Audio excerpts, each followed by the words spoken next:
নমস্কার, S Bangla news online খবর সব দেখাবো আমরা।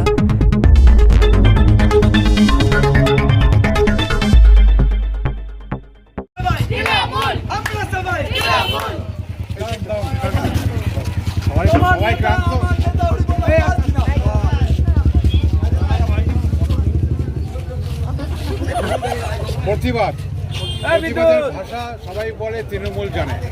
আজকে পরশুদিন রাত থেকে কাল পর্যন্ত যা ঘটনা ঘটেছে সেই হিসাবে আপনার প্রতিবাদ মিছিল করলেন প্রায় হাজারখানের ওপর। দেখুন, আজকের লোক প্রায় স্বতঃস্ফূর্তভাবে প্রায় 1 থেকে 1,500 মানুষ আজকে এই প্রতিবাদ মিছিলে অংশগ্রহণ করেছে। আজকে আমাদের যে তৃণমূল কংগ্রেসের যে দেয়াল, সেই দেয়ালের মধ্যে বিজেপি রাতের অন্ধকারে তারা পোস্টার লাগাচ্ছে। এইটা বারণ করতে গেলে সেইখানকার মানুষ যখন প্রতিবাদ করে তাদেরকে মারধর করে। আমাদের একটা ছেলে শুভজিৎ সামন্ত, যার নাম ভোলা, তাকে গুরুতরভাবে আহত করে এবং সে এখনও পর্যন্ত ওয়ালস হসপিটালে ভর্তি আছে। আমরা এর প্রতিবাদে এই ভোলার ওপর আক্রমণ কেন হলো, তৃণমূল কংগ্রেস কর্মীদের ওপর কেন আক্রমণ হচ্ছে, এই যে বিজেপি আশ্রিত দুষ্কৃতীরা, যে বহিরাগতরা বাইরে থেকে এসে এই আমাদের 20 নম্বর ওয়ার্ডের মা বোনেদের আঁচল ধরে টানা, যে কোনোভাবে হেনস্থা করা এবং জয় শ্রীরাম স্লোগান দিয়ে পুরো এলাকাটাকে উত্তপ্ত করছিল, তার প্রতিবাদেই আজকে আমাদের এই মিছিল।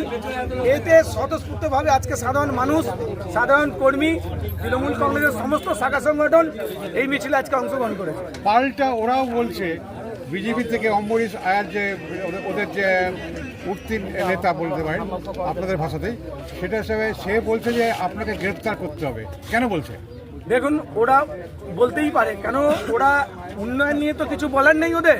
আজকে যখন আমাদের যে মমতা বন্দ্যোপাধ্যায় যে উন্নয়নগুলো করেছে, লক্ষ্মীর ভাণ্ডার, কন্যাশ্রী, যুবশ্রী, স্বাস্থ্যসাথী, খাদ্যসাথী, পথশ্রী, এই যে রাস্তাঘাট, আলো জল, এই যে উন্নয়ন, এই উন্নয়ন নিয়ে তো আজকে বিজেপি কিছু নির্বাচন লড়তে পারবে? মানুষের কাছে গিয়ে কিছু বলতে পারবে? ওরা তো কিছু বলতে পারবে না। তাই ওরা হিংসা ছড়াচ্ছে, মিথ্যা অভিযোগ দিচ্ছে। আমার মতো একজন কাউন্সিলর, সেই কাউন্সিলরকে ওরা মিথ্যা অভিযোগ দিয়ে উন্নয়নকে আটকাতে, মেন হচ্ছে যে উন্নয়ন যদি না করতে পারি সেইটাকে কোনোভাবে আটকানোর জন্য আমার ওপর এবং আমাদের কর্মীদের ওপরে মিথ্যা অভিযোগ তারা দিচ্ছে। স্বাধীনতার পর থেকে এই প্রথম বোধহয় আপনার নেতৃত্বে এত উন্নয়ন হয়েছিল, তারই জেলাসি এবং বিধানসভা নির্বাচনের ক্ষেত্রে এই বিজেপির এই স্ট্র্যাটেজি। হ্যাঁ, এদের দেখুন বিজেপির কালচারটা দেখবেন, ওদের ভাষা দেখবেন, অকথ্য ভাষায় কালকে আমাদের এই 20 নম্বর ওয়ার্ডে আমাকে নিয়ে অকথ্য ভাষায় গালিগালাজ করেছে, যেটা আমরা মাইকের সামনে আমি বলতে চাইছি না, বলছি না। ওদের ওই ভাষা, এরা ক্ষমতায় এলে তাহলে মানুষের সঙ্গে কি ভাষা করবে? ওরা বলছে মহিলাদেরকে রাস্তায় উলঙ্গ করে দৌড় করাবে এরা ক্ষমতায় এলে। এরা বলছে আমরা যদি ক্ষমতায় আসি তাহলে 3,000 টাকা করে লক্ষ্মীর ভাণ্ডার দেবে। আজকে বলুন তো, দিল্লিতে 2025 সালে ওরা ক্ষমতায় এসেছে, এখন 26 হয়ে গেল, ওরা কেন লক্ষ্মীর ভাণ্ডার যে 25,000 করে দেবে বলেছিল দিতে পারলো না? ওখানে তো ডবল ইঞ্জিন, কেন্দ্রে ওরা, রাজ্যে ওরা, কেন চালু করতে পারলো না? ওরা টোটাল 19টা রাজ্যে ক্ষমতায় আছে, ওরা একটা জায়গায় কি লক্ষ্মীর ভাণ্ডার, কন্যাশ্রী, যুবশ্রী চালু করতে পেরেছে? পারেনি। ছেড়ে দিন ওদের কথা। যদি আমি তো আজকে 1,500 লোক নিয়ে মিছিল করলাম, সারা ভারতবর্ষে কালকে খালি ঘোষণা করে দিক যে গ্যাসের দাম পুরো ফ্রি, আমি এতগুলো লোককে নিয়ে বিজেপির ঝান্ডা নিয়ে ঘুরবো। করতে বলুন ওদেরকে ফ্রি।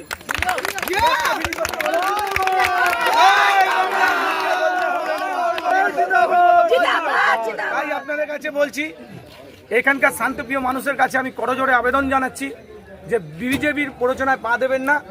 ওরা হিন্দু মুসলমান নিয়ে একটু বিভ্রান্ত করার চেষ্টা করবে, হিন্দুদের বিবেককে নিয়ে ওরা সুসুরি খেলে ভোটের বৈতরণী পার হওয়ার চেষ্টা করবে। তাই আপনাদের কাছে আমি অনুরোধ করছি, একদম বুঝে শুনে, যে নিত্য প্রয়োজনীয় দিন যাতে না বাড়ে। ক্ষমতায় আজকে ওরা এসেছিল 2014 সালে, সেই ক্ষমতায় আসার আগে সোনার দাম কত ছিল, নিত্য প্রয়োজনীয় জিনিসের দাম কত ছিল, ডিজেল, পেট্রোল, সোনা, আপনার গ্যাস সিলিন্ডার কত ছিল? 400 টাকার গ্যাস সিলিন্ডার আজকে 1000 টাকা। 10 গ্রাম সোনা যেটা 24,000 ছিল আজকে 1.5 লাখ টাকা। তাহলে ভাবুন, এরা যদি 2026 বাংলায় আসে, তাহলে এরা মানুষকে, বিশেষ করে বাঙালিদেরকে তারা পিষে মেরে দেবে। তারা কি খাবে, কি পড়বে, হিন্দুদের ওরা ঠিক করে দেবে। তাই আমরা চাইছি এলাকার সকল শুভবুদ্ধি সম্পূর্ণ মানুষের কাছে সবাই 2026-এ তৃণমূল কংগ্রেসকে ভোট দিয়ে মমতা বন্দ্যোপাধ্যায়কে পুনরায় জয়যুক্ত করে এনে বাংলার মুখ্যমন্ত্রী হিসেবে আমরা দেখতে চাই।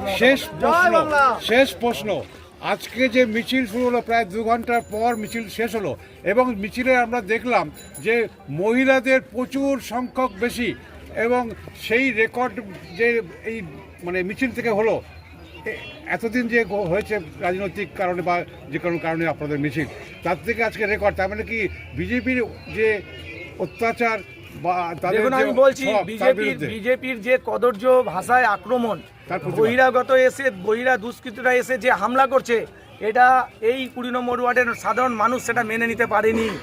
তাই আজকে এত লোক, এত মানুষ স্বতঃস্ফূর্তভাবে আজকে রাস্তায় নেমেছে। দেখুন না, আজকে তো শিব পুজো, প্রত্যেক হিন্দুদের বাড়িতে ঘরে ঘরে শিব পুজো হয়। সেই শিব পুজো করছে যেমন একদিকে উপোস থেকেও এই মিছিলে এসেছে তারা। তার মানে কতটা আজকে এই 20 নম্বর ওয়ার্ডকে ভালোবাসে, 20 নম্বর ওয়ার্ডের কাউন্সিলরকে ভালোবাসে, সর্বোপরি তৃণমূল কংগ্রেসকে ভালোবাসে। তাই ওরা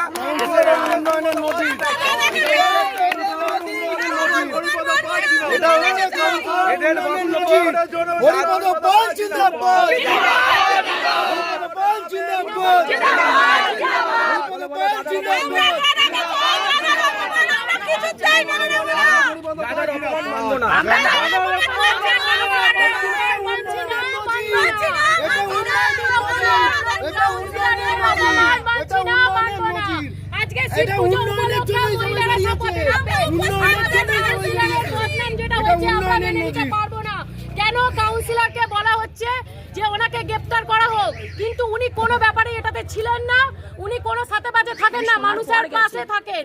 শোনার পর একটা মানুষকে বাঁচাতে গেছেন, তার পরিপ্রেক্ষিতে যদি ওনাকে বলা হয় যে গ্রেফতার করা হোক, আমরা সমস্ত মহিলারা পথে নামবো এই বিরোধীর পক্ষের বিরুদ্ধে। আজকে ওনারা পলিউশন নিয়ে করে আজকে দেখাচ্ছে দেয়াল লিখন করছে, দেয়াল গ্রেফতার করছে ওরা গিয়ে আমাদের তৃণমূলের কল্যাণ বন্দ্যোপাধ্যায়ের দেয়ালকে ওরা মুছে দিয়ে ঝাঁটা দিয়ে মুছে দিচ্ছে, দিয়ে ওরা বিজেপির ব্যানার লাগাচ্ছে, পোস্টার মারছে, মেরে ওরা দেখাচ্ছে পলিউশন। যদি ক্ষমতা থাকে দিনের বেলা পলিউশন আটকা, রাতের বেলা কোনোদিন পলিউশন হয় না। আর ওরা বলছে ক্ষমতায় এলে মহিলাদের যারা তৃণমূল করে ঘর থেকে বার করে এনে ফেলে পেটাবে।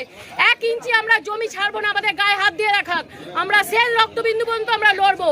আমরা কাউন্সিলর হরিপদ পাল মহাশয়ের পাশে আছি, আজ থাকবো, আজীবনকাল তৃণমূলের পাশে থাকবো, বিরোধীদের ছাড়বো না। সুপ্তরা মালিক, 20 নম্বর ওয়ার্ড, হরিপদ পাল কাউন্সিলর মহাশয়ের আমরা তত্ত্বাবধানে থাকি, আমরা ওনার পাশে আছি, থাকবো। ধন্যবাদ।